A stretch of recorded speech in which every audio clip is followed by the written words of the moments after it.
तुम्हाला आठवतं का हो? आपण सांगवीत गेलतो कृष्णा चौकात, तिथे खाली एक पोरगी थांबलेली ना, गुलाबी रंगाचा ड्रेस घातलेला, पांढऱ्या रंगाची सँडल. पोरगी नाही हो, तिथे एक परफ्यूमचं शॉप होतं कृष्णा चौकात, त्याचं नाव आठवतं का? हा तेच ना, ते समोरासमोर परफ्यूम बनवून द्यायचे. आपण ते मातीचा सुगंध घेतलेला. नाव काय आहे दुकानाचं? पोरीच्या सँडलचा कलर लक्षात राहिला आणि दुकानाचं नाव नाही.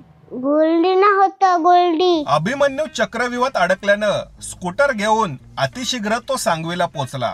मला फक्त सुगंधाचा नाद असल्यानं मी परफ्यूम टेस्टिंगची जबाबदारी ग्रॅज्युएट कॅमेरामन आणि बालवाडी पास बारक्यावर सोडली. खोक्यात शांत बसलेल्या परफ्यूमला बाहेर ओढून डोक्यात नेला आणि हाच ताजा बनवून द्या अशी बायगिरी सुरू झाली. शोषक नलिका आणि चंचू पात्रात रासायनिक विधी पार पाडून 4 मिनिटांच्या आत परफ्यूम तयार झाला. सुगंध ओळखीचा वाटल्यानं मी भूतकाळात गेलो.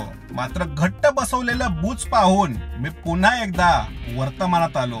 द परफ्यूम बाय गोल्डी मधून मनासारखा परफ्यूम मिळाल्यानं कॅमेरामनचा आनंद वाजला. जमलं बाई, दिवाळीत परफ्यूमची सोय झाली. काका, तुला आंटीच्या सँडलचा कलर माहितीये का?